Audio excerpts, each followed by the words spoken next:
Ruto hizo masaga zake za kutoka 1990s and you will see your results there. Venye someone will think at a normal space itakuja sijui mchange at after the space the guy will be okay. The guy is just coming here kusafisha rada, trying to manage people. I never voted for him. I've never supported him. I never. When someone will think at a normal space, politicians when you're gonna conduct past any sort of the space, the guy will be listening. The guy is just coming here kama wote. Ever since I voted for Mike Sonko, you know the Shimolatewa guy. Yeah. Yes. The former dead guy. So my main message is just that we shouldn't tolerate these people. They will never change at all. These are people who are corrupt to the core. Achana na president the former dead guy. Achana na we would rather just start thinking about how so my main in the next election and just give him message hell of a time and it's just that we shouldn't tolerate this. I don't see they will never change coming out of conversations with him. Yeah, that's all from me. Okay, thank you, Pato, for keeping time. I see agronomists. Talk to us. Yes, thank you, Peter. Hope I am clear. Very loud and clear, brother. Yes, so first is to send condolences to those guys who lost their life fighting for the second liberation or freedom. Then second, what I can say is that the president wants to join the space. We all know him.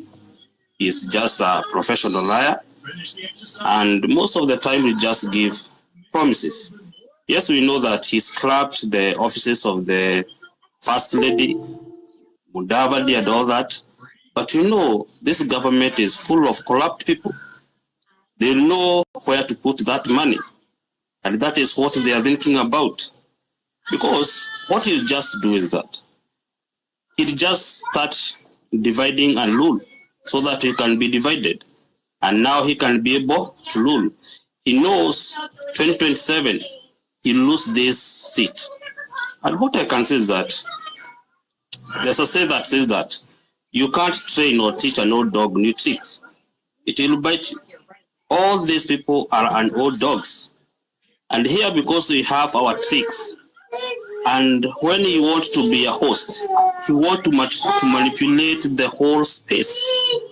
He wants to be the boss. Ruto is not a leader, he's just a boss. Because if you see the other arms of the government, they are under him.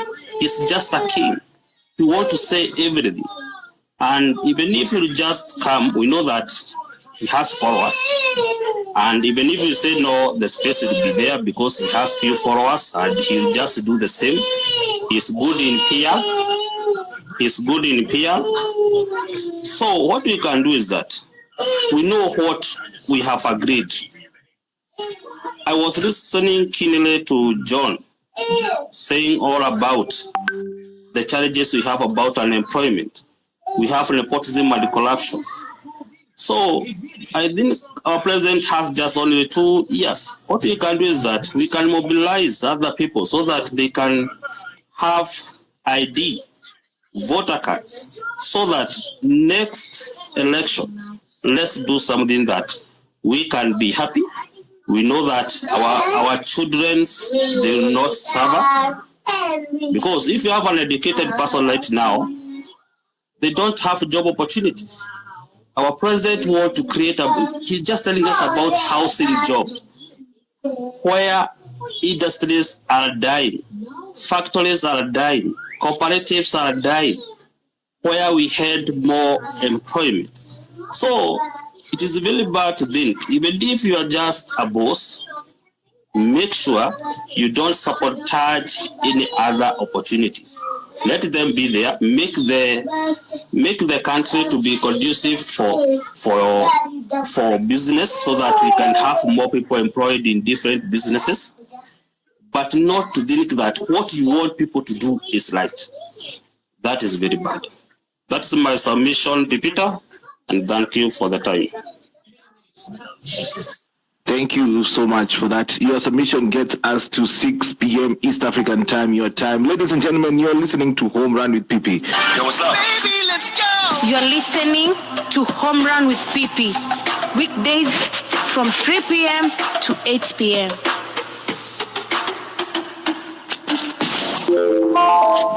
Anyway, for those who are listening in for the first time, Home Run with PP has been running for the past 1 year. Actually, on July 10th, that is next week Wednesday, Home Run with PP is celebrating 1 year. You're welcome for that space. It's going to be a 24-hour space to celebrate that 1 year. We'll be discussing details later on. But also for those who are joining us, I'm hoping that beyond these finance bill conversations, you will stay with us for our conversations. On Mondays, we talk about investments. On Tuesday, we talk about state of the nation. On Wednesdays, we talk about training topics. On Thursdays, we talk about health and fitness. And on Fridays, we talk about relationships. And that is all about family and love. I see Tiondo is here with us. And after Tiondo, Global will be talking. And those who are on the request panels, don't be afraid. I'm going to be adding 10 more speakers right after Global. How are you doing, Tiondo? Yeah, I'm doing pretty good, PP. I'll just be quick. Maybe I'm gonna use all the 3 minutes that you allocated for everybody, but I'm just gonna be coming from the positive side of, I'm just kind of looking back. 2007, we had, the country was just in chaos. Unajua kila mtu alikuwa na their own stand. It was just so bad. But it took time of listening and sitting down, agreeing on certain things, compromising on certain things, and working as one. Same thing happened 2013, 2017, 2013. So what I'm trying to say is sometimes agreeing on certain things, compromising on, have things that you really want them to be done, and you disagree with somebody. You can hold a hard line and nothing is done, or you can sit down, agree on certain things. But if you feel certain things are so fundamental to the humanity or to you or to somebody, then you can stand on those and say, I want these done, and then the other ones we can compromise, or we can give you a little bit of time. That way, it can be done. We can't just, if our initial demands was rejecting of the finance bill has been rejected. Okay, and now we wanted to address the president. Here comes the president. And one thing I've realized, we've led people from diaspora to take center stage, to dictate how we should go. There's nothing wrong if, come on to some political affairs or whatever, any kind sort of leadership, that's fine. They can give direction, but don't let them dictate how you want your grievances to be hard, or how you want to express them. So, and we've been fed this notion, and I think it could be also a failure from the presidents or the governments in any way. The way, kila mtu saizi anaamka anaona, if you go to the hospital and you see the medical is so hard, you can't pay them, the bills are too high, the first person you're going to blame is the president.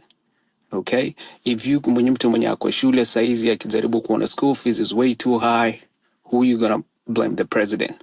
So we need to tell the president that you may be trying to do good at the top, but those below you, the organs and the structures that you've set in place, they're not doing okay. At that point now, he can say, okay, so if they're not doing okay, let me go ahead and wipe them out or just fire everybody. But we have to understand that at the lower level, there is certain percentage the president can do. There's certain things that he don't even have no clue. Especially these of you tu wenye ziko hapo nyezi inakuaffect hapo village, inakuaffect ukienda shuleni. Hizo stories are unemployment. I heard one thing, he talked about unemployment. He said, I'm trying to, because we know unemployment, most of these people are demonstrating. They don't have, they haven't been employed. Some people are just self-employed. And it's really tough because they're still a small business. They're getting affected by the taxes that do exist. So if the issue, he said, I think if I'm quoting him correct, alisema najaribu ku export labor, and then maybe in another 2 or 3 years, I'm going to create another 300 jobs. So, I mean, those would require time, but kuna certain places that we can help as well as a citizen of Kenya, mwambie, okay, that is fine. But hapa chini, like you have the same energy and the same movement that we're pushing through. Take it to the lower levels, places that really matter to you, and rid of those leaders that are there. Unaona? And then when it comes to 2027, if you feel he hasn't done, or whenever he comes to the spaces, he lays down whatever he wants to say, he hasn't done, then kick him out. But we have also to hold these leaders at the bottom who are wasting these resources accountable. Okay, we can't have a country where it doesn't have structure, it doesn't have no. Nasikia watu wanasema, okay, let him go. Okay, fine, we can get him go. But then a country has to exist. And it takes a lot. Na nasikia watu wanasema, it's fine, we'll reach that bridge when it gets there. It doesn't. Kwanza kila mtu anaanza sasa kuambiwa the truth about the debt that the country is carrying. Now, people from outside, it's not like they will feel okay for you. You agree to pay a debt, you got to pay the debt. So tunataka yani a way where the government is speaking to the people and the people have the information correctly. And then we can say, okay, this is what we know. This is what is being done. This is not what is being done. And I think those are some of the questions we should tell the president. If you tell us this is what is going on, then we cannot do it. Anyway, I know my time is up, but I will still circle back to say something else. But we can't don't listen to these hardliners and make you. Even tomorrow when that space comes in, I wish, don't let the people from diaspora take over. You speak to your president how you want to be. You want him to listen. Musiwekele hardliners. Thank you. Aya, asante sana Tiondo for that. Nilienda kuangalia time nikapata kumbe sikuwa nimeweka. Mtu wangu, kwani unaongeanga na Mungu side gani? Anyway, thank you for your submission. I see global warming working. Talk to me. Then we remove all the speakers and start one afresh. I'm adding new speakers. Yeah, first of all, thank you so much for giving me this opportunity. And the first thing I would like to send my condolences to all the comrades who lost their lives. Now, it is my first time to speak actually on the space. And since the beginning of this finance bill, I've been very keen following up on the spaces, different spaces, listening to everything that has been going on. Now, regarding the topic here, Leo, whereby the president should be on the space or not, in my opinion, it really doesn't matter that much whether akue or masikue, because for sure, he is the president, he knows everything that is going on. Akona intelligence and akona kila kitu, the information he has. So there's nothing new enye mtu atakuja ati kwa space, aseme, na alafu ifanyike ama solve issues. The thing is, in my own opinion, venye nimeobserve, ni people want an environment whereby watoto wanaweza enda shule, they can get a quality and free education, na pia pesa ambazo watu wanatumia ikwe accountable, hizo taxes. So yeye kukuja on the platform kesho or whichever day, hiyo ni kujaribu tu kusafisha jina yake kutoka kwa mambo ambayo imeendelea, ni kufanya tu siasa. But in the real sense, wa Kenya, sisi watu wa chini ndo tunaumia sana. But si ati anakuja kuleta solution. He already had akona hiyo information yote. Mimi nakataa kukubali mtu akijaribu ku-exonerate president ati pengine hajui nini inaendelea. I'm very sure yeye anajua kila kitu, na if for sure angefuata constitution ya Kenya, hatungekuwa tunazungumza mambo ambayo tunaongea sasa hivi. na in my opinion politicians wamekuwa kitake advantage of all of us Kenyans. Na hii ilianza tangu wakati wa ukoloni, ambapo wakoloni walipokuja waliweza to divide according to tribal lines, na hivyo ndio siasa imekuwa ikifanywa hadi siku hii ya leo. Na hata kesho viongozi wengine tunalalamika about them saizi, sijui kama wenye hawajasoma, mtu hawezi aka debate kwa parliament.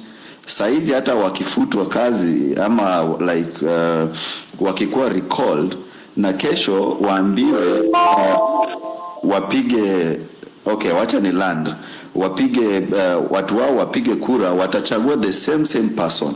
So for me the best thing yenye naona tunafaa kufanya saizi ni civic education. So kila mtu anafaa kujua constitution, kila mtu anafaa kufanya civic education in his or her own way, iwe ni church, iwe ni kwa nyumba, iwe ni sokoni, iwe ni wapi, sisi wote tukue tufanye civic education. Asante. All right. Thank you so much. Global Working Group finishes our first batch of speakers for the day. Thank you. This is Homeland PP, your spaces for social conversations, and we let you air out your views. Today we are asking the question, would you want to have the president on spaces? Because the president had said that you Genzs, you've spoken, I've listened, I've thrown out the finance bill, and I want us to have a conversation. He had a conversation with the media, and apparently that conversation did not go well, and people have been voicing their voice. And I'm looking at the poll that is currently going on my account. You can go and vote on it. It's saying 45.6% are saying the president should come on spaces. 54.4% are saying he should not. That is 600 votes, 680 votes going on. So we are going to go to the next set of speakers. Kama kawaida, I'm timing you for 3 minutes so that we can have as many opinions as possible. We're having about 46 to 50, 46 to 50 requests.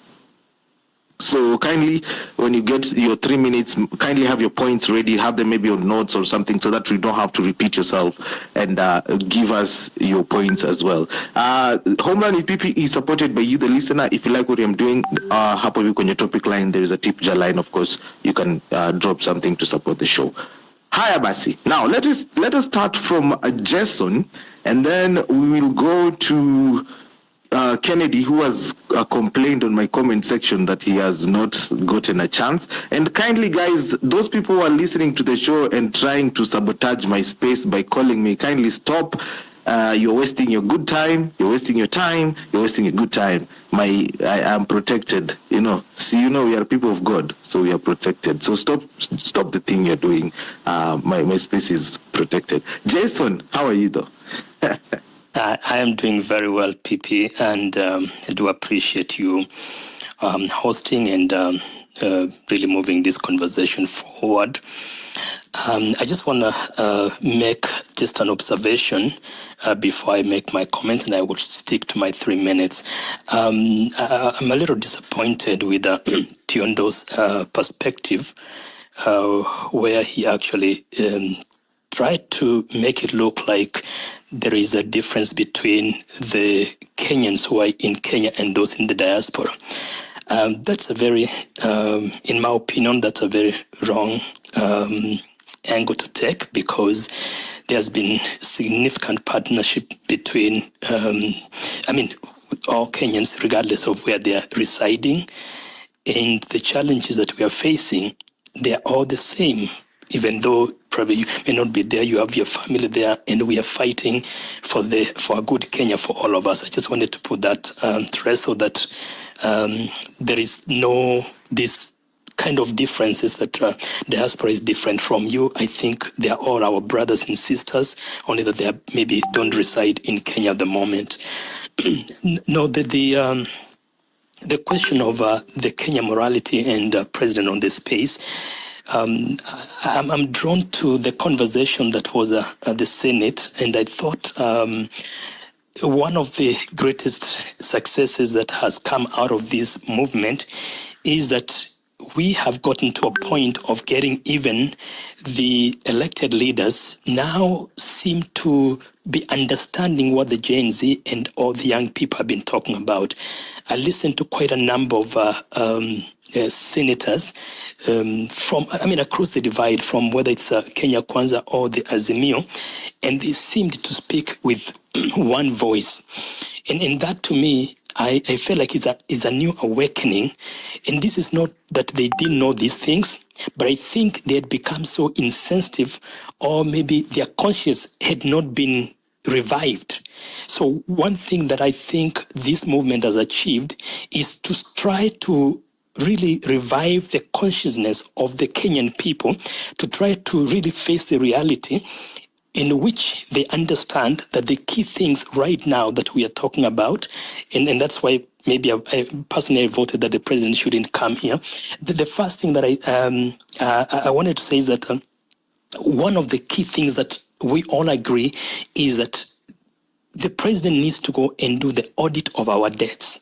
Every single time we are talking about paying our debts and we need to borrow more, I think it's one of the insults that I can hear from the elected leaders. So these things are simple. Audit the debt and cut down on wastage, and of course the way that is being proposed. But I can tell you that Kenya, we have a challenge. We are a country that really are scheming on how to defraud your next brother or sister.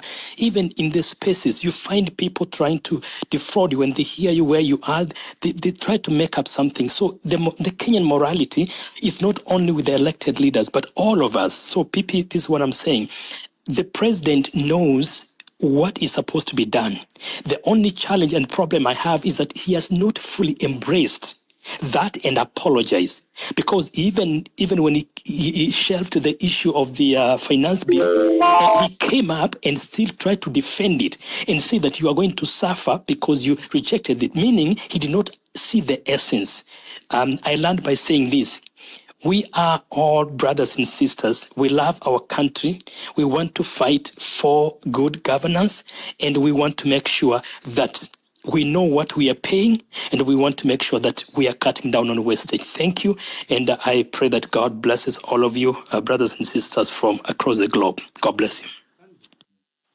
Thank you so much, Jason. And I'd like to say, I would like to say that for me, on my spaces, I like to advocate for unity for Kenyans. And my show is called Home Run with Pipi because of two things. It is a drive show, and it is also a show that connects the diaspora to Kenyan news, to Kenyan information. Because I realized that when I started this show, that there was a lot of misinformation when it comes to our brothers in the abroad in terms of what they are getting news. So Home Run with Pipi is a connector to you and what is happening in the country, and those who are in abroad to tell us. Siku hizi watu wanasikiza hizi show zetu wanajua mambo mengi kuhusu mambo ya abroad, na watu abroad wanasikia Kenya. So let us all know that it's all love, and if these people who are abroad were in Kenya, they would be on the streets. And also, if these people are in abroad who are in Kenya were abroad, they would send the money that is helping to support the people who are sick, the people who are killed, you know. So let us not hate each other. Right now, I want to hear from Kennedy, Rige, and Gloria as you are headed into 6:30 p.m. 3 minutes for you. Kennedy starts now, then Rige.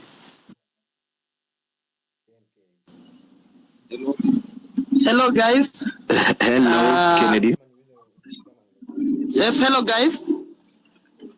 Nataka kutoa my condolences kwa wale ambao walipoteza wapendo wao wakiwa vijana pamoja na watoto.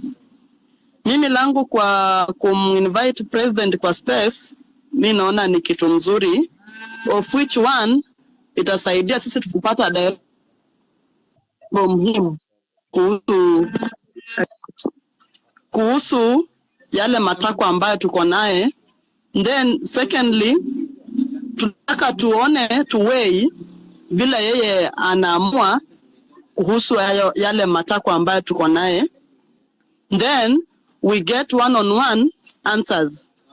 Kila atasema kuhusu yale ambayo tunataka kumweleza. Secondly,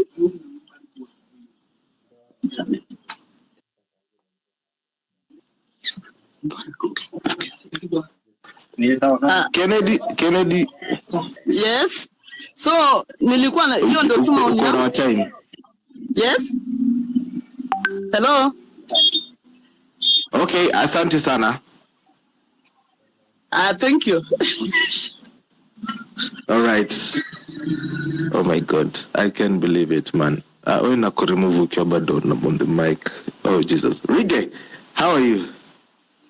I'm fine, thank you. Am I clear? Yes, you're clear. Now, the topic of the day, Kenya morality, president on space.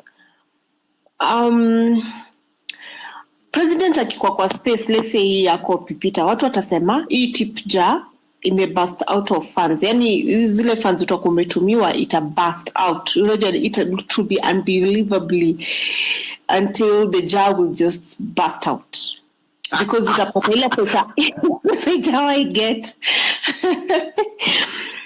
So for me, I don't mind a Kenya in diaspora to host a space.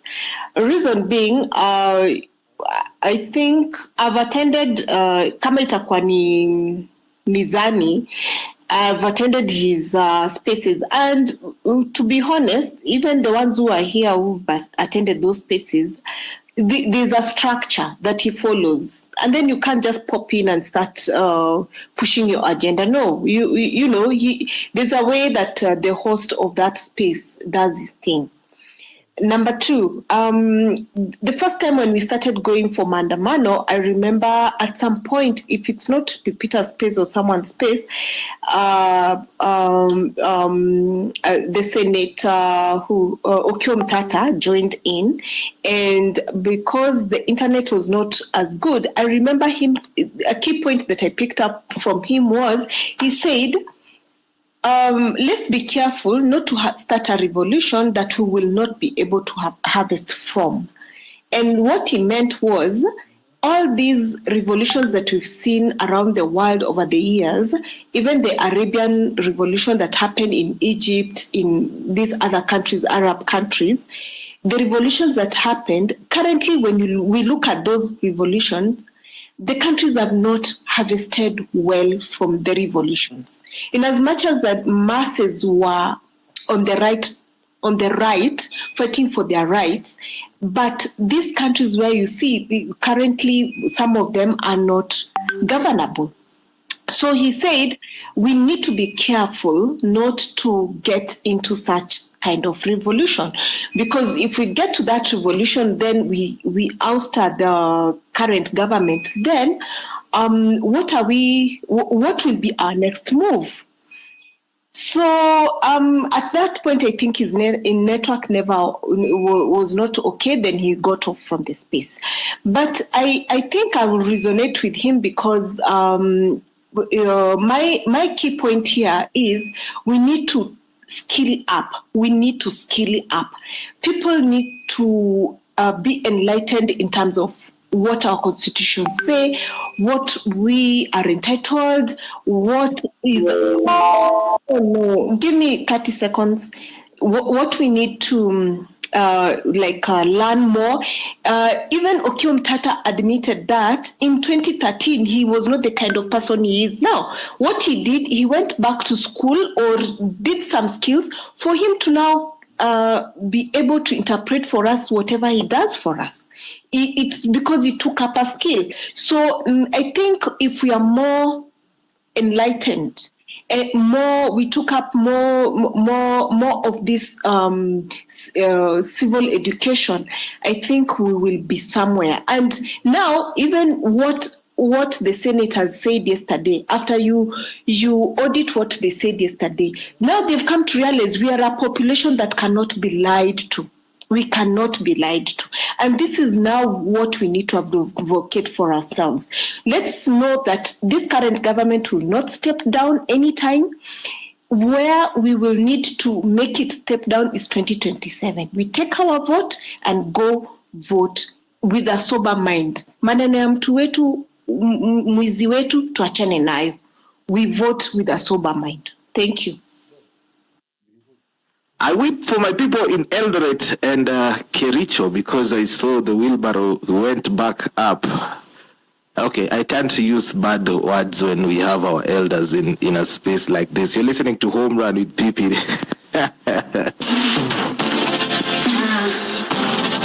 This is the Home Run with PP. Hey, mambo ya diction hii itakuja kutumaliza, lakini thank you so much for tuning in hapa hivi kwenye Home Run with PP. You're with me here, MC Peter, up until about 9 p.m. East African time.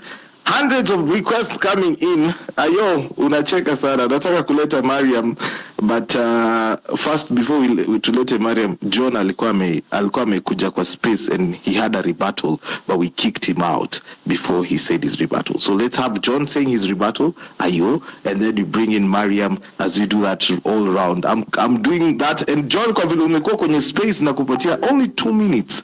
Na ninakuhesabia madakika mzee. Najua wewe ni mzee, ndio maana nimekupea tu. John, are you there? Yeah. Okay. Since John is not there, we must ni machache, by the way. Ayo, talk to us. Hello. What are you feeling? Oh, John amerudi. Uko na bahati wewe. I did not switch my mic, sorry, I was talking and my mic was off. I want to say thank you for picking me the second time. I know you have a long list. And I'll be very brief. First and foremost is that we should fight the idea of dividing us, saying that people are abroad and the rest are in Kenya. That is not a good idea, and I want to rest it at that. Maybe what we should be thinking now, I still hold the view that the president should not come. But then, a good idea can always be improved by another better idea. In case he came, how prepared are we, Papita? How prepared are we? What have we prepared for him? So I tend to think we should prepare in advance. On what to ask, when to ask, and how to ask. Because, like it said, you cannot always have your cake and eat it. If we finally agree that he'll come, we need to prepare for that. The next thing then we should also do is to prepare after the president. How far do we want to take this discussion? In the 90s, when we were pushing Moi to give us the change of the constitution, we started forums like People's Assembly. We started the church was in the forefront. But we've realized that the church currently is not in the forefront. JZ are on the forefront. So it's upon the JZs.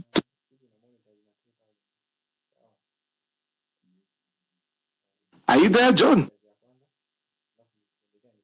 Allah. John, hey. Ayo, unanisikia? Is it me or Ayo? Hello. Hello, John, can you hear me? Yes, I'm hearing you. Okay, you have less than a minute to go, by the way. So, wind up. You want to give me a minute for the time that has been lost. I was saying that we need to prepare for both present and future. And I drop the mic. Thank you very much. Asante sana. Ayo, talk to us and then we bring Mariam next as I go to my guy Jojo. Of course, ameka kwa laini kwa muda hapo tumekuona. And also Mwafrika. So the next 3 speakers after Ayo will be Mariam, Jojo and Mwafrika in that order. This is Home Run with Pipi. Ayo. Pipi, hey, okay. I've been next to you here, just listening to people weigh in their ideas on what they think should work and what can't work out.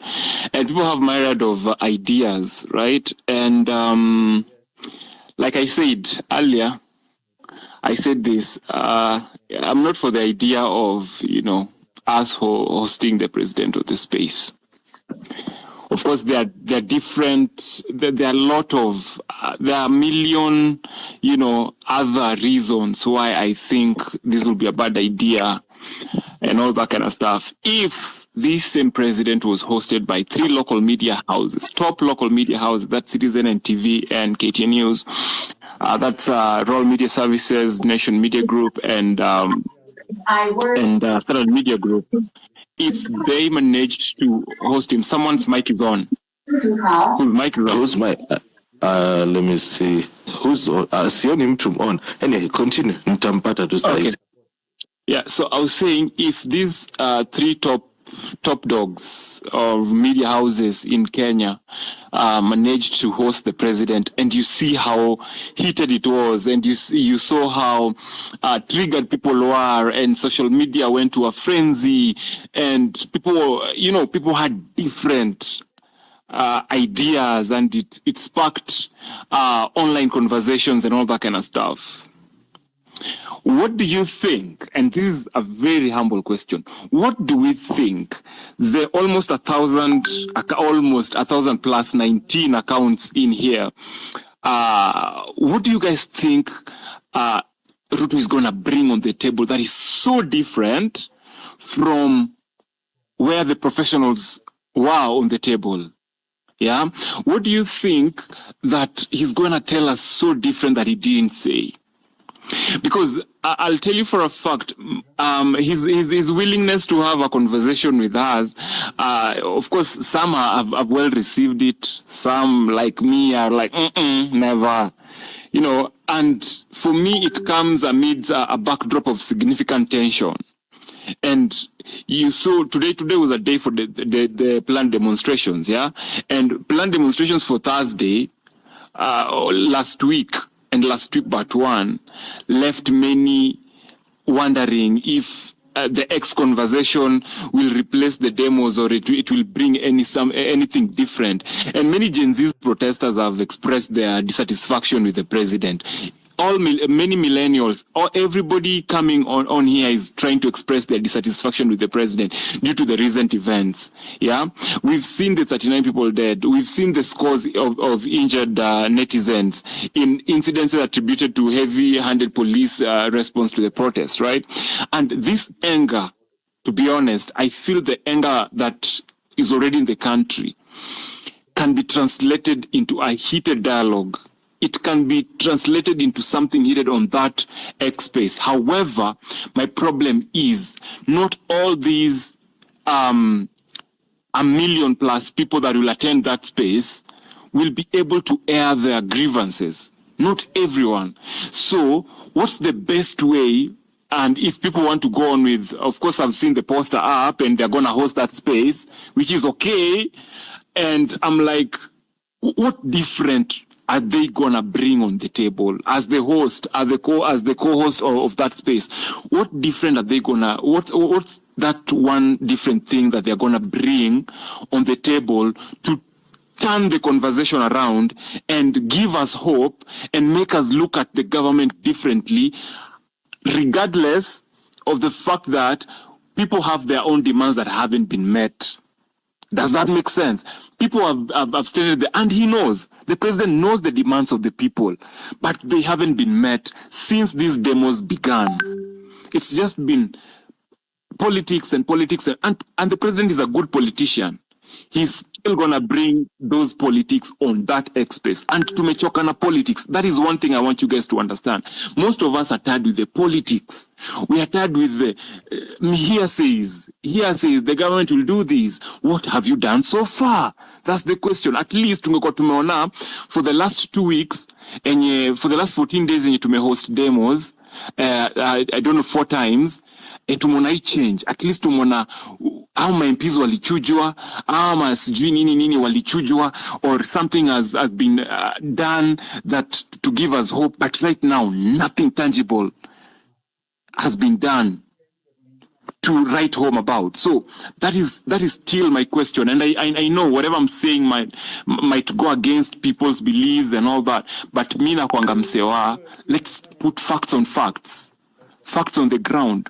What is that so important that was not said on that national television that is going to be said on X Space? Because X Space is just a medium. Now, the only thing that changes is the host and the participants. You understand? So, I don't know. I don't know. But to be honest, I don't have faith in it. But all the best to the people who are going to host it. You know, mimi hapa hivi kama IEBC chair to come. Unajua bado IEBC jakuwa. You never know. People can get nominated there. Anybody? Ama nivele senzi bite my lower teeth, my lower lip. Anyway, let me tell you one thing. 1,000 people have voted on this. Would you want to have the President Ruto to come on Spaces? 48.1%, that is about 480, have said yes. Are you guys there? Wait a minute. Uni nani we anaingia kwa chama hivyo? 51.9% have voted. That is about 510 have voted no. So it is a very close call. Currently, if you have bots, this is where your bots come in. So if you are supporting yes or no, throw your bots so that we can see by 2000 what it will be. So the poll is on my latest tweet at MCP Peter. Make sure you follow me and also retweet this space so that we can have more people coming on. And also when you get the mic, kindly be considerate of the next 3 minutes of your time. Mariam, how are you doing though? I'm doing fine, PP. Thank you so much for this opportunity. I'm one of the people who is saying yes. It's a very, very good idea to have the president come to the X Spaces. And the reason why I say it's a very good idea is because I know that Ruto is already on the campaign mode. That's a man who's always on campaign mode. He's already targeting the next elections. So, PP, I'm hoping I'll say my points in the shortest time possible.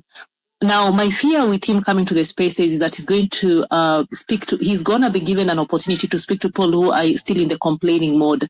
I think we are past the complaining mode. We know exactly what our problem is. The next thing is solutions. We need to be very solution-oriented when the president comes in. So for anyone who is here and will get an opportunity to speak to the president, there are 4 things that I think we need to address. Now, our problem in Kenya is a financial problem. That is what I think. Hii mambo ya kubadilisha serikali, I'm still not for it yet, because I think we'll just be bringing the different monkeys to the same circus and we'll have the same problems in the next with the next government. So the 4 issues that I would want him to address are number 1, there's the appropriation bill that he passed. That is what was dictating the finance bill. So what is he planning to do with this appropriation bill? Is he supposed to be adjusting it right now, because borrowing is not an option? He spoke of borrowing. Borrowing is not an option. He needs to talk about this appropriation bill. What is he planning to do about it? Number 2, corruption needs to be a capital crime. We need to start that process already in Kenya. He needs to address that. He needs to accept to it. And for the officers who've been implicated in corruption, they need to step down immediately. And of course, without pay, until they're investigated and cleared. And if anyone is found guilty, and if anybody has been implicated in corruption before, they need to be out of government. Number 3, the wage bill. Kenya's wage bill is too high. That is the elephant in the room. He needs to fire everyone that he appointed, number 1, and the discussion was in the Senate yesterday. He needs to fire all of them. We don't need them. They're bloating the government. They don't have anything of value that they're adding to us. So they need to immediately be taken off the wage bill. And then the last thing, we need to streamline the procurement in our country, both on the county level and at international level. We're losing billions in procurement. That's something that he needs to streamline. So with those 4, I think we need to, as we are addressing him, we need to give him a timeline. He's still in the campaign mode, remember. We need to give him a timeline. And whatever he commits to, he needs to put it on paper. It's not a matter of him just giving us lip service. If he takes the constitution, if it has to be law, whatever he says, and this thing of appointing people for presidents, it needs to be a president cannot have that kind of allocation. A president cannot appoint people. We need to have elected leaders in government. Kina sijui onyana appoint kina CAS, forget about it. We don't want that. It has to be changed on paper. So PP, it's a very, very, very brilliant idea for him to come to our level, but I'm hoping that we'll not have people who will be there to complain. We want people who will be there to give solutions and to hold him to account. He needs a timeline to effect these changes that you're going to give to him. Thank you so much, PP. Thank you, Mariam, for that submission. And I'd like to say something that is gonna probably get me on fire, but okay, thank you, Mariam. Hey, I didn't ingia kwa time yako, but I'd like to say something before I go to the next person. Watu wenye mko na blue ticks na watu wenye hamna blue ticks, it's gonna be a very emotional thing, so hold on to your horses. Influencers, watu wenye mko na 110,000 followers, you are not our leaders. God damn it. Mtu aseme bwana, si mseme. Waambieni. Influencers, you are not our leaders. Come on. Yani mtu tu akijaribu kusema let us have president on the spaces. We kwenda uko toka hapa. No.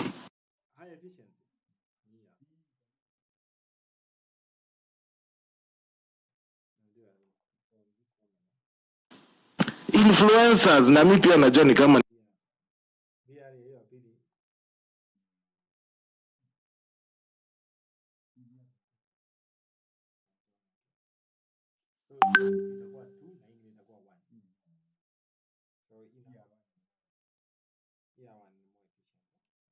was saying no to having the president on spaces.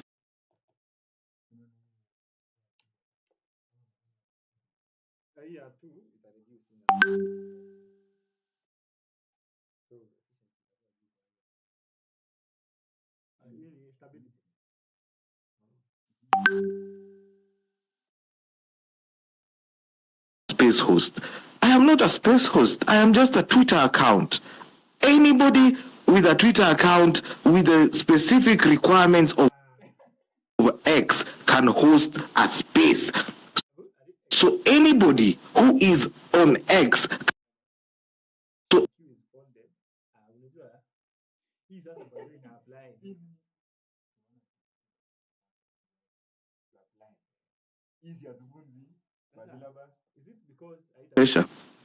Did you go and say,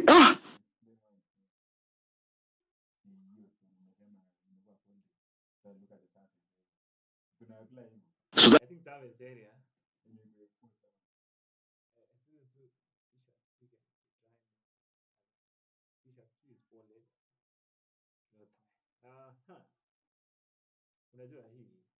yenye Aden Duale anaongelea iliundiwa TikTok and they went, guys. So influencers, I understand uko na 50,000 followers, but please kama utaki President Ruto asikuje kwa spaces ni sawa, but don't tell people I will block you if you go. It's a free one.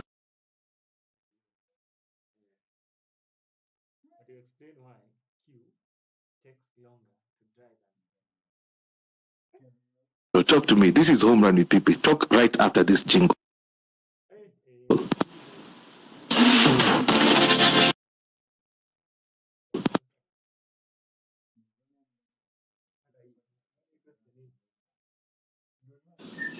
Yes. Jojo. Yes, sir. How you doing today? Another day, another dollar. What's clocking in the neighborhood? Bana, shoni yangu bro, shoni yangu. Hey, tone down. Nitakupa 2 minutes. Yes, thank you for the comments. I'm good, man. How are you doing, Shokali? By the way, you know what?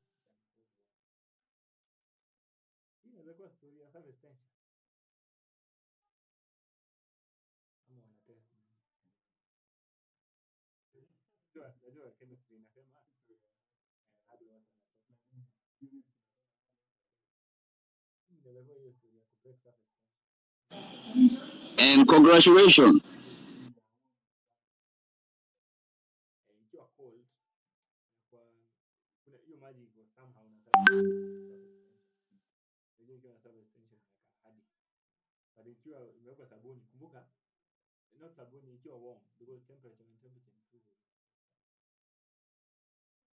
They call me my people on the internet. I'm a startup comedian.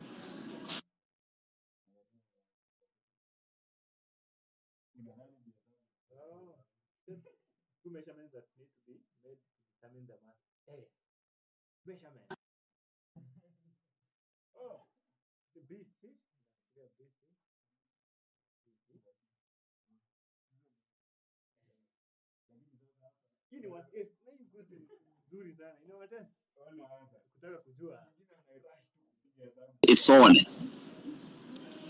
I don't want to talk much today. I want to ask you, we got to have 10 commandments.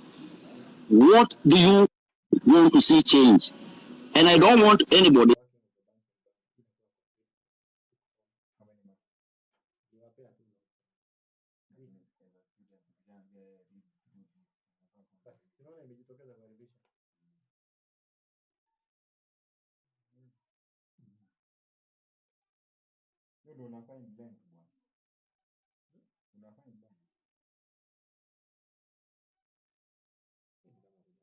to buy an island sheet for their houses. Where I come from, Geshela, we live in glass dashed than Ruto.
Okay, thank you, Jojo, for that submission. I will go to Nyawera. Let's get the next set of speakers, by the way. Let's go to Nyawera. Who else we have here on the mic? Mute your mic. Okay, Nyawera, how are you doing? Hi, how are you? Can you hear me? Yes, I can get you loud and clear. Yes, so I am one of those who voted that he be put on the panel on the social spaces. So first of all, my apologies and condolences to the families who lost their loved ones. Let's just be honest. There was a good movement. There are very many social media spaces that are people opening and various discussions are being had, which is good. But at some point, one concerted effort must be put in space. And what you will notice also, these groups at first they were very full and slowly the groups are reducing in number of people who are attending. And part of the reason is because there is no one goal or one vision or one purpose. So about the president coming on the space, I think it is very crucial that we have him on the space. And a space that is controlled by one of the guys who are hosting this space rather than one that is hosted by the president. Because I know you may be saying that he has had and everything, but then when you have him, then you have him on your terms and not the other way around. Because even if you do not have him on this space or on the next space, he will create his own space. A few people will join and he will say, I have engaged the Genzs. So you want to have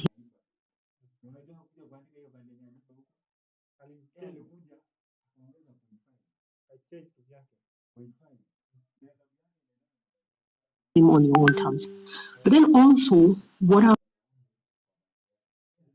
and they have told you guys to have a few things, or they've told us to have a few things. One, a few irreducible minimums. When you're having the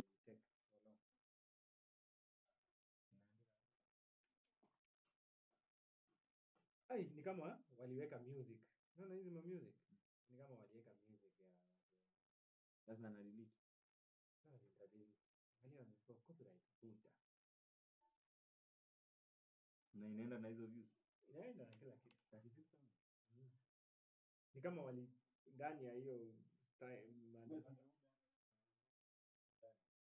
unajua singepata ni kama kuna mtu aliweka music, hiyo music labda sio iko na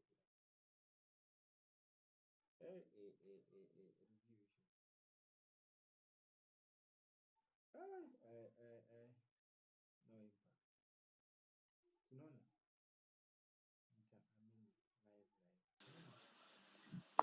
What I mean is, acha niseme hivi. Asira inani life are you going to live among these people? And he continues and tells me, watoto wangu wako very busy. They don't have time ati to riot nini mwende mtafute kazi. Sijui nini. That is what he told me, and it hurt, actually. It hurt. Yeah, so we also need a lot of sensitization with people, to people around us. They don't know what's happening. Yeah, I think that's all for nice afternoon. Thank you. Daniel Mule, you can go ahead. Thank you so much Kimuzi for this opportunity. I hope everybody ananisikiza na ananisikiza vizuri. Am I audible enough? Yes, you are. I can hear you very well. Okay, thank you. First of all, to our fallen soldiers, may their souls rest in peace, and condolences to their families. Those who are still in hospital, I hope they feel better. To me, the most immediate measure that the government must take, or we must pressure the government to do, is to reconstitute the IEBC. The IEBC is the electoral body that conducts elections that we need. See, there are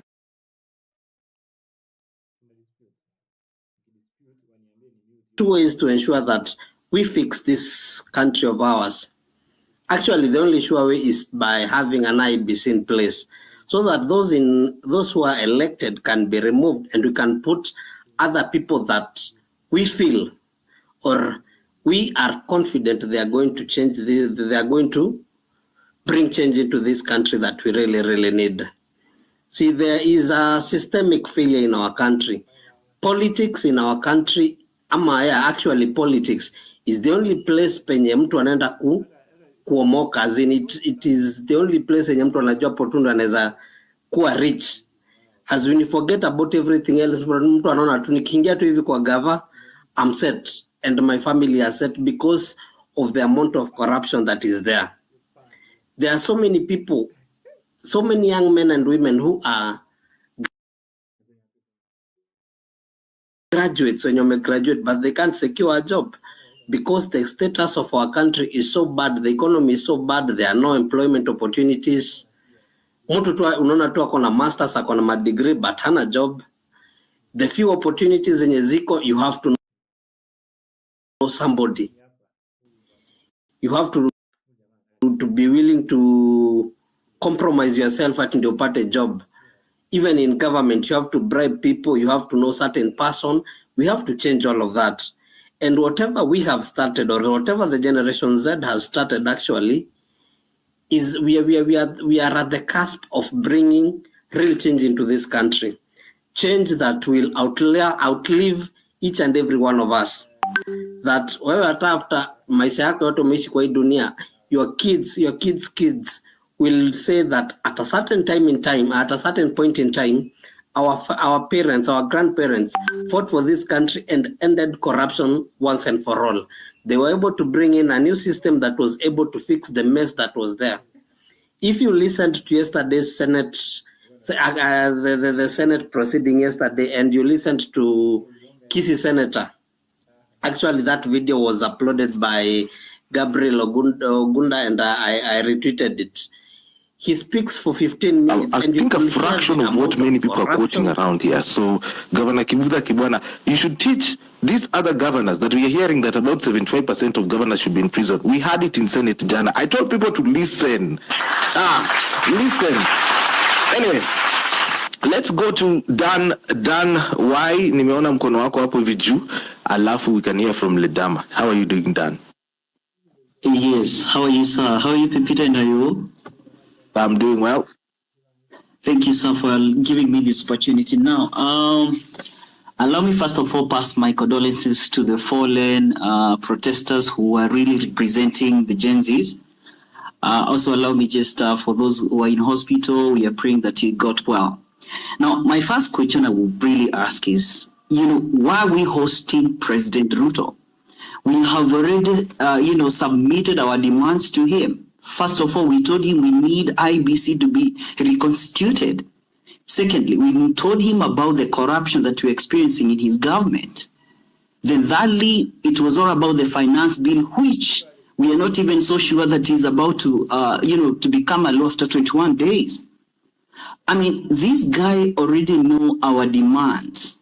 This guy know what Genzs want. Then the second question I would really want to ask, for all the fallen protesters, those who are shot, those who are in hospital, were they really going to the streets so that sometime the president would even dictate the day and the timings that we're supposed to have a space with him? He's even telling us that he's supposed to host a space on Thursday. He's even planning us. To me, I think that's a serious ridicule. I've been into the streets. I've seen these guys being shot, guys, man. They have eaten the tear gas all the time. Now, the same way the goons have infiltrated to our movement is the same way I see something happen today. Because now the government is now coming and infiltrating, always mutating. This is the same person you are saying that we're going to host maybe tomorrow. Then another question is, which criteria are we going to use and say this is the person to host this space? We need to just be the way we are. We say to the president, look, we don't need you to the space. First, meet our demands, and first apologize, and of course, even do a reconciliation, even to the police officers who have slaughtered the men. Are you getting the point? So what I'm saying is this, in as long as many of us have really back off, we are so clear. The movement is so clear. It's so bitter to see someone being shot. It's so bitter to see some goons stealing the hard properties and even the supermarket. It's very unfortunate, guys. But now the question is, this is the same person who we have listened for the many years, many months.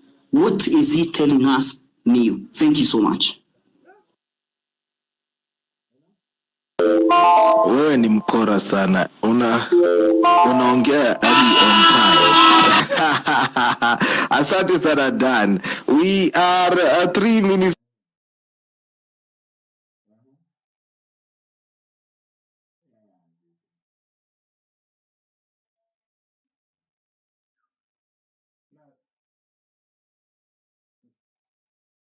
The top of the hour. Gloria, Ledama, Uma, Gloria, and then Ayo is going to bring in Melanin and Moses as we bring in a change of speakers. This is Homeland with People, ladies and gentlemen. Thank you so much for tuning in. I know we cannot all of us get to speak on the space, but we can write our comments right here on the comment sections. I know people are reading, and of course, if you have something that you want to say, you can request the microphone, and I will try as much as possible to allow as much as possible to come on, and I will take the extra time as possible. So don't you worry. We're not going to end it at 9 p.m. as I always say, but I'll let as many people speak. So be patient with me. Stop instigating me on the comment section. I'm not choosing anybody. By the way, it's just the way the criteria that I'm getting.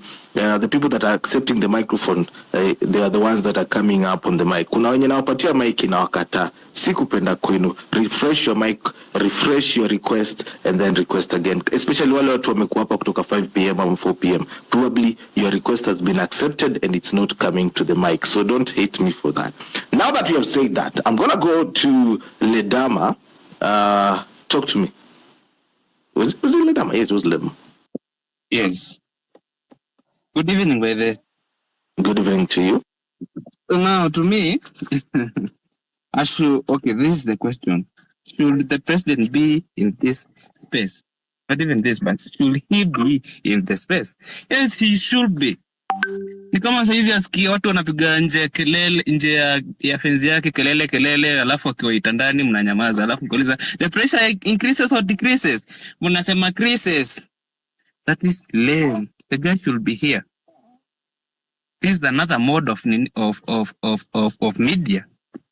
Like sasa tunataka tuonge naye, mimi ndio napiga kelele huko nje, why are you shouting? So wacha nikwambie kenye nanibo. So to me that is my answer is anafaa kuwa hapa. Now this is the question now. How prepared are you? Because mimi sijasikia msee akisema like ikifika hiyo wait, let me just stop you, Ledama. I'm resetting your clock, but I have this news that I have to break it to the space. Okay. For people that who are listening maybe and are not looking at the timeline. The president has just announced that he's going to host his spaces. Atakuwa na space yake. Atakuwa na space yake on Friday, that is tomorrow, 5th of July, from 2 p.m. to 5 p.m. So the question of yes or no, it looks like it's out of the question. The question is, will you be going to that space? So Ledama, while you're also responding to that, maybe update your response to what the president has just tweeted. He has just tweeted it around 8 minutes ago. So yeah, talk to us, Ledama. That's okay. Now, good. Sasa tunafaa kuattend. Like, amesema ipo, tunafaa kuattend. Now, sasa tunattend, tunaenda kusemaje? Because the guy is prepared. Aliwaambia, mimi ndawaambia siku, either this day or that day. Sasa tukipatana hapo ndo tuambiane. So, inamaanishaje? The guy went back to the stage, akajiholdia na ako prepared sana, anajua Kenya mtasema. Alafu anajua vile atawaambia. Nao nyinyi sasa akikuja kesho, because mimi najua nyinyi ma influencers na wale anyakona to blue ticks, nyinyi ndo mtaongea. What are you going to say? That is the question. Ni nini mko prepared kusema? Haya. Now leo let me sneak this. Leo nilisikiza space fulani. This space ilikuwa like should we have a leader? Now I'm wondering, do we need a dogma? We don't need a dogma. We need a specific reason why we are doing this. Like ni nini inatusumbua? This is ni tunaenda kusema hakuna mtu anafaa kutuambia that. Msee, now nimeambiwa anafaa kuambia hivi. No. As you guys, nyinyi nini na wasumbua Kenya? Nini what is going on? Alafu one thing yenye mnafaa kumbuka, our grandfathers, our fathers wamekuwa kicomplain lakini they cannot talk. Nile unajiekea, nimekwambia ile unaulizwa. The pressure decreases or increases? Wako crisis. So umesema nini? Yani you cannot tell, so you cannot talk. So to you, nyinyi muattend kesho, alafu sasa mko prepared kwamba tunaenda kumwambia hivi, because hakuna mtu ashayeongea, so nyinyi ndio mtaenda kuongea, so mwende mjiongelee. So we don't need a dogma, like we don't need a leader of it. The leader of us is our problems. Our problems should present us there. So I think I've answered your question and everything. So I don't even want to talk much. Tuonane kesho kwa president.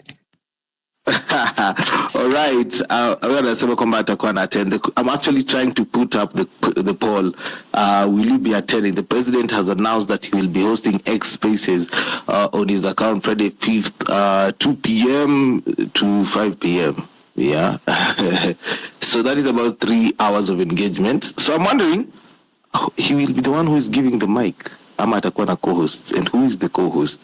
I wish I could get to Dennis Itumbi tuambie venye atafanya, because pia mikakati. Anyway, that aside, thank you so much for tuning in. This is Home Run with People, ladies and gentlemen.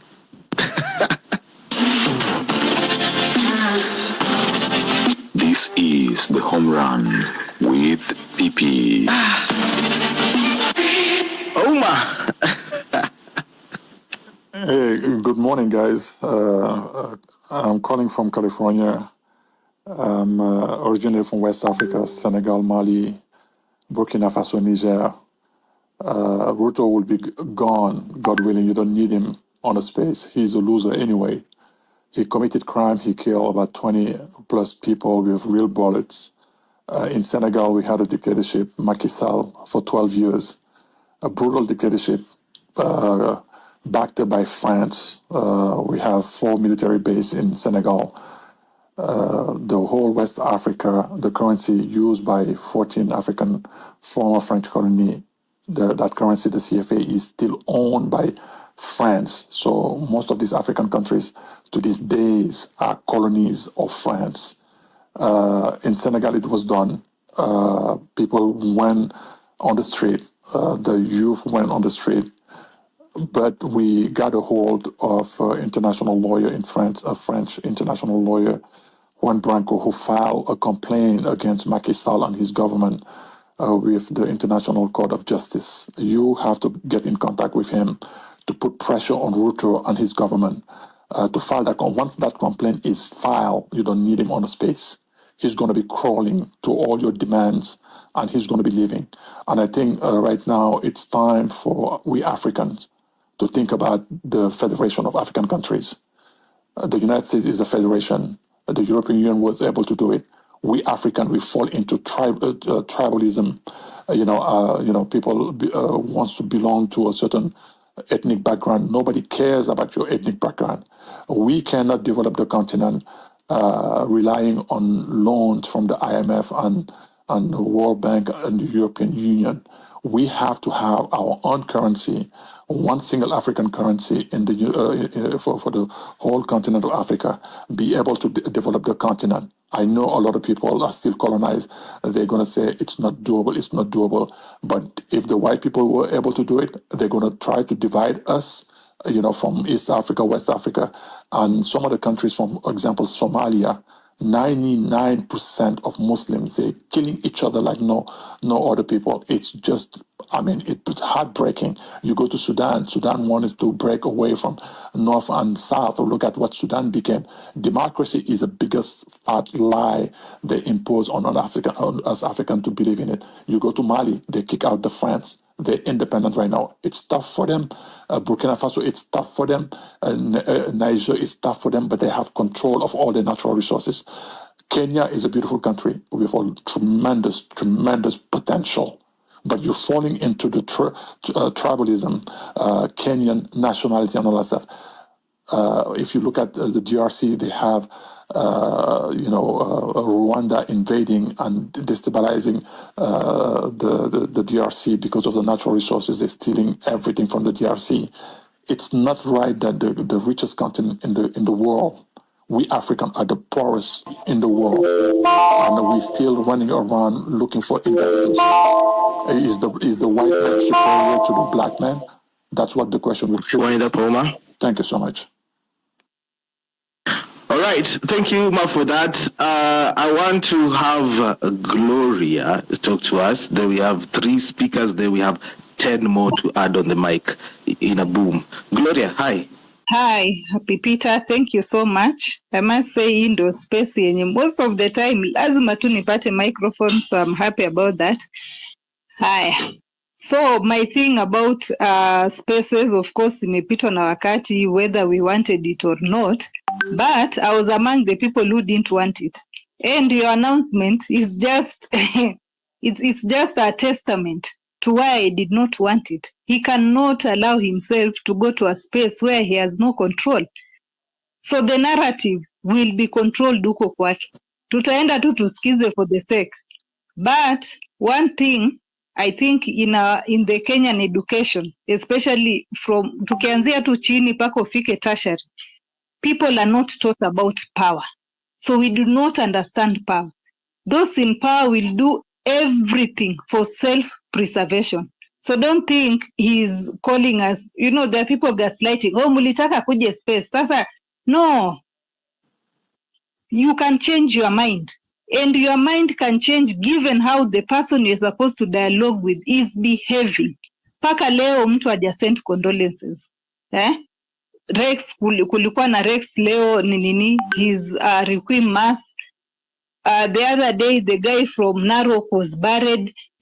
Nothing. They don't care. And if you want to know they don't care, right now they feel like they have regained their power. Hiyo ndo mindset yao. That's why you see the arrogance. Today, they had, a cabinet meeting. What came out of that cabinet? Have we seen the kind of speech that came out of there, the press release? Ati people were criminals, nini. So, wale wenye wako jail right now, mnadhani wataekewa cases za aina gani? So, the man is not listening. He is tone deaf. He believes akona hiyo power. And Kenyans can do nothing about it. So, yes, let's go to the space. Let's listen. Yeah, because information is also important to do how we are dealing with him moving forward. But my thing is this: we've been talking a lot in these spaces. I join almost all, yani it's kila siku watu wanapeana way forward or strategies but nobody is acting on it. My suggestion, venye tuko hapa, yeah, we know we need to do something. So many suggestions have been made. Why can't we start forming committees? If you're talking about civic education, hapa tunaona watu.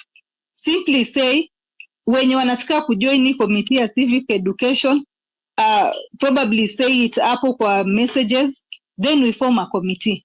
Those who want to be part of the communication committee, join here so that we continue with the message. We don't let him off. As much as they're fighting back, we also keep fighting back. And for those who are uncomfortable with Ruto must go, I'm proudly Ruto must go. And this is the reason. Ruto must go is symbolic. When we say Ruto must go, it doesn't mean Ruto the person. We mean the system. We want to overhaul all that system. And that's why these committees, we need to form them. Tuanze mapema saizi. Hii mambo ya 2027 itafika when tumeongea tu space and we've done nothing. Those are my submissions. Thank you.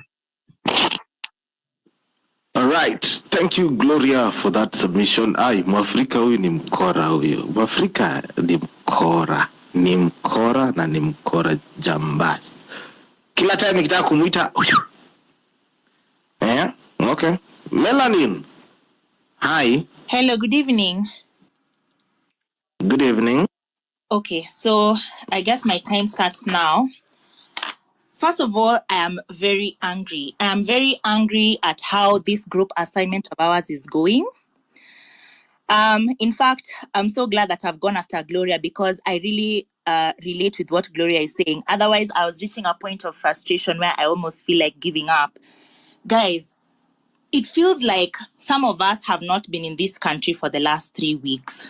Like, have some of us just been seeing what's been going on and others have not been here with us. This guy has shot at people. People have lost lives. They've been tear gas. People are injured right now. In fact, even those people are getting medical attention. Why? Because of us. We are the ones who are contributing for those medical bills. And still, I cannot believe that we are still even having this question as a discussion, whether you are joining Ruto's space or not. Yes, it is a fact that we had initially said, let him come to us. We will host him on a Twitter space. We don't want that story of asking us for leaders to go and dialogue with him.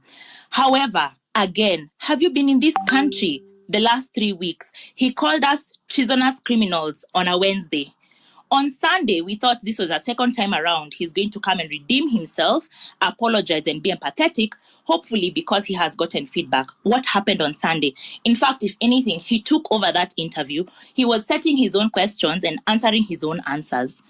Guys, that, in fact, for me, was the turning point. And I was like, I do not want to hear anything this person wants to tell me in a Twitter space. If that second chance he was given, he did not even think that even to say sorry, condolences, anything of that sort. In fact, what he said loud and clear was, there is no blood in his hands. That is what he said. And we are still entertaining him.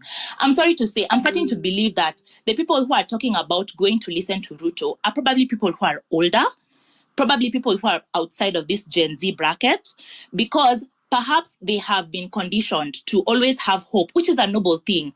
Always have hope. Your leaders will change. Hopefully this time they will hear us. Hopefully we will have something to tell them. But that's not how we are feeling. The people who are very much in this movement, the Gen Zs who started this movement, are not there mentally. And that's why it's unfair for you to say it is influencers who are trying to drive a narrative. No, so many of us are actually there mentally. And let's also not be dishonest. People are saying they want to join that space so that they can tell Ruto what they want, to go with irreducible minimums. Guys, Ruto knows. He knows. He has handlers. He has spies who are on these spaces, spies who are on this TL. He knows what we want. Our demands, there's a list that has been going around. It has reached him. He knows. There is nothing new you're going to tell him on that space.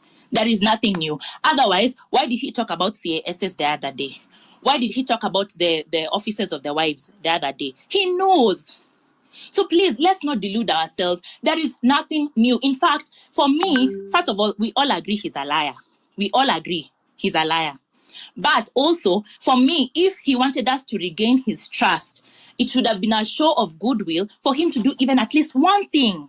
That is one thing. One thing. He said he rejected finance bill. We don't even know whether it's dead for sure. He said he wants to dissolve cabinet. We have not had anything back. Like even those wives' offices that are going to be scrapped, we have not had anything in terms of budget reallocations. Guys, like, please stop frustrating this group assignment. I feel like we need to wake up. Yes, everybody has their own views, but please, it is not fair for some of us to remain with this frustration and anger while the rest of us are selling us out to the system. I think that's all I'll say for now. Thank you. Okay, thank you for that, Melanie. And I have Moses, and then we have two new speakers, Mizani, of course, who was earlier on, stayed on this speaker. Unajua kwa Mizani umetajwa kwa hii space kama mtu ambaye alikuwa anataka kuhost President Ruto kwa space. You know you are a wanted man. Wacha nikuweke viboko kwa minajili ya hii show. Because before Moses goes, wacha nikupe viboko vitatu bora. Yengine hiyo ni kwa minajili ya wale ambao walisema no kwenye poll ya kwanza. Yes. Anyway, I'm going to have Moses talk to us. Then I'll switch up to Ayo, Mizani, Jolie, then Ayo will help me run the mic to the other 10 people who are coming up. Moses, hi. Hi, Pipita. Thank you very much for giving me this opportunity. I expected Ruto will not join the space that we are, all people are hosting is gonna do his own space. So I don't know whether to go or not to go, because this guy will not tell anything valid, or you cannot tell him what he does not want to hear. He'll tell you the people will go there definitely, and the people will be given chance to speak, will definitely be told what to say and how to say it, and the response is already drafted by Dennis Itubi, my counterman.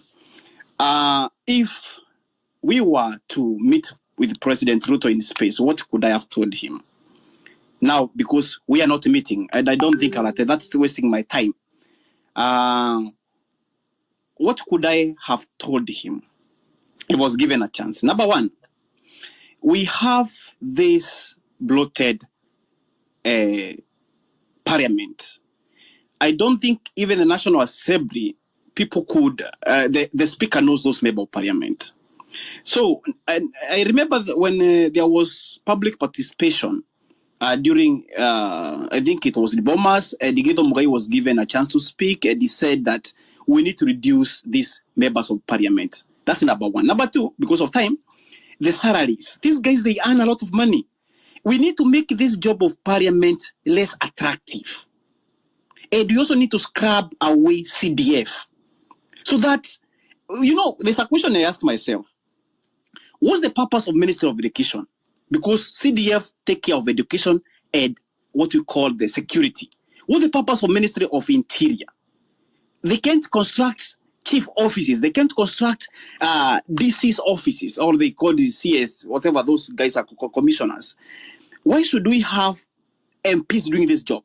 That's why these guys, they want this job to go and steal from CDF. Number three, the reason why people are asking why Ruto took soldiers to the streets, it was very simple. He wanted to communicate to the international community, I'm in control.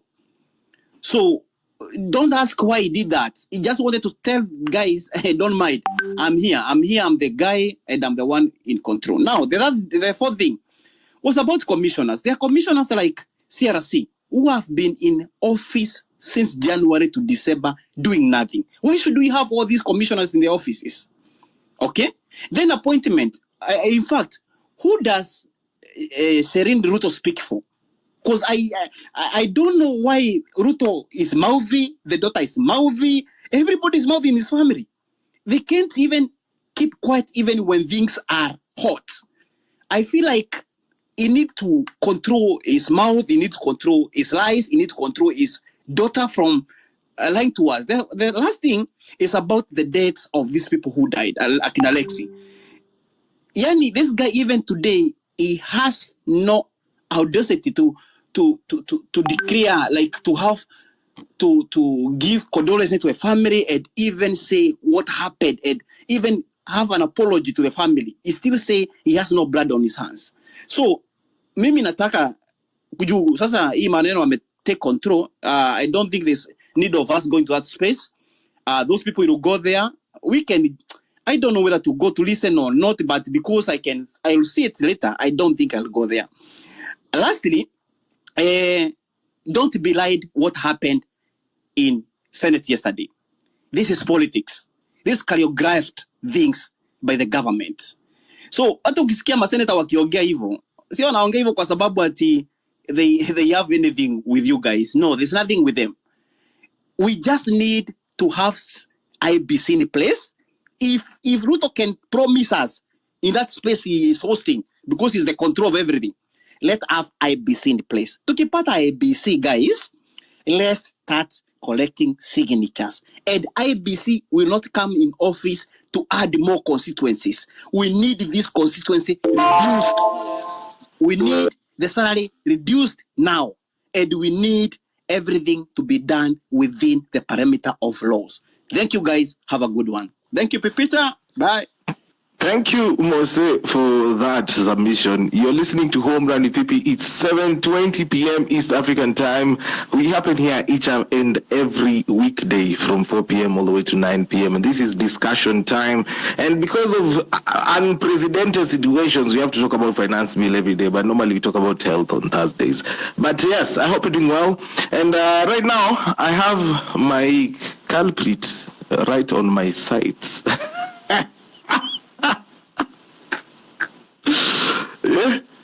Mizani, tunaamka hapa wote tunasema, and I was talking about people like you earlier on. Tunaamka tunasema we will not host the president on spaces. Mizani, wewe unachukua picha yako, picha, alafu unasema you will host the president on spaces, and you send Ismail Luta of all people to come and tell us on a space of 1,000+ people. Yeah. Alafu Ismail anani address directly. Do you know how it feels? As if I am the leader of everybody revolting around that idea of hosting the space. What the hell? Tell us. The president amecovertake. Sasa ameamua atajihost. Niliwaambia, mimi nilipost nikasema kama space host, niliona watu wenye I look forward to as my role models wali interviewaiwa. And they were interviewers, but they went for their interview kwa State House. Sasa mimi kama kijana mwenye nimesoma degree ya mathematics, ndo najifunza kuhost spaces hapa pale. Nitaweza kuuliza Mr. President, ngoja kidogo, Galana Kulalu atakubali? Sasa wait there, let me tell you one thing. Na nipate nimepoteza mic. So unaona, Mizani, how are you doing? Hey, Fifi, and how are you doing? Greetings to you. I see you're excited to have me. Nobody's excited. We are excited to anyway. Talk to us, man. Anyway, I know I'm doing this, so I will maximize on them. A story is told about a dream. A dream is worth having it, and it's more interesting while you are living in the dream. But many of us only stick in the dream, but never get to experience those moments you had in your dream. So today is not a dream; it is a reality. We have asked enough times for the president to speak to the people on a platform that they can access him. Guess what? This conversation will happen, and it's happening tomorrow. And let's see if it's a dream or reality, because Mizani stands for one thing: restoring conversations and having a balanced approach to issues.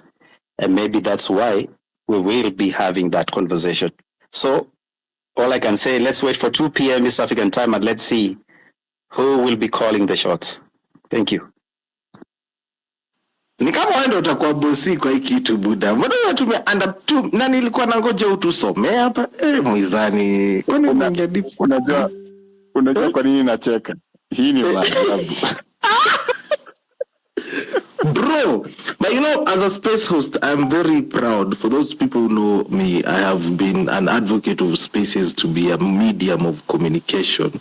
Since kazi za radio zinapeanwa kama njugu, na wengine hatukwenda degree na hatuna followers YouTube. So we have spaces now, and imagine tomorrow this president is coming to spaces. So Mizani, I'm proud of you. If you are going to be on that panel, bro, go and kill it. Nitakutumia question moja kwa inbox, bro. Nataka umuulize hivi. Passport yangu ameamua mimi nibaki Kenya, nijue kama mimi ni ambao waliochaguliwa. Wacha niweke ile wimbo ya kati ya watakao baki Kenya, nimechaguliwa. Let me finish my 3 minutes. So what I'm saying is all the issues guys are raising are very, how you call it? Those are legitimate questions that people are asking, that the president has had an opportunity not only to address issues when they arose, to some extent chose to give it a blind eye or a deaf ear. But we have another opportunity to look at it differently and ask, when you see a child grumbling and throwing tantrums, often than not, it's not because they hate the parent, they're actually seeking for attention. So now we have attention, the eyes and ears of the president.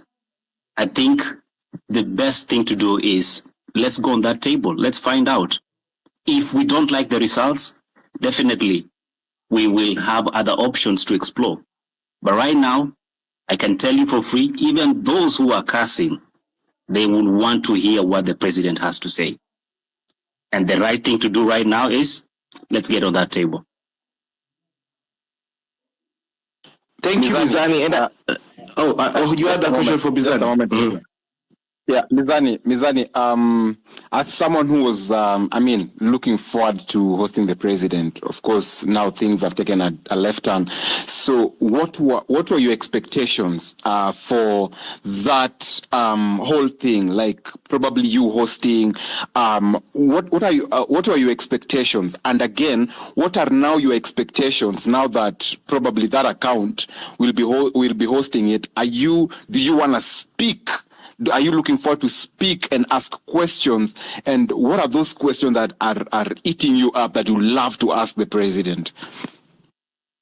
I think I don't want to preempt the conversation because it has to take a very organic approach. And basically, there'll be a lot of concerns that people have raised. I've heard about the appropriation bill. One of the ladies was presenting here. I also listened to the issue of corruption, which has been mentioned vehemently. We have asked about taxation. So those are conversations that will not escape this sitting. But all I can say is, let us not preempt what is going to happen or how it should happen. We have had a session to rant, and it has happened. That is great. It's good for people to express their anger and dissatisfaction. But time comes whereby, after all the noise is said and done, we need to sit down and have a conversation. So tomorrow it's going to be a big conversation. I cannot hold a brief for the state, but I can hold a brief for the TWIPs. We are going to have a conversation. Thank you so much. I'm looking forward to seeing what's the outcome of everything. Let's have Joy Lee speak. Did Moses speak? Yeah, Moses already spoken. Nataka hata nilikuwa namtoa nikisalimia Joy Lee Oh, sorry. Very nice. Okay, let's have Joy Lee speak. Then I bring in the new cohort of speakers, and we keep the conversation running. I thought tulisema talking stage tumeachia relationships. What are we discussing with this guy who's a pathological liar? What else is he going to say that he did not do with some of the top journalists in the country? What is it like? He's the best master. He knows how to wield his words. You have seen him, how he charmed people in the Paris Agreement speech that he did. I even forgot who he was, and I was like, wow, Kenya must be a really green space. And then I'm like, wait, this guy, and I'm not going to dishonor the death of so many people who have died for the sake of people who want to retain power.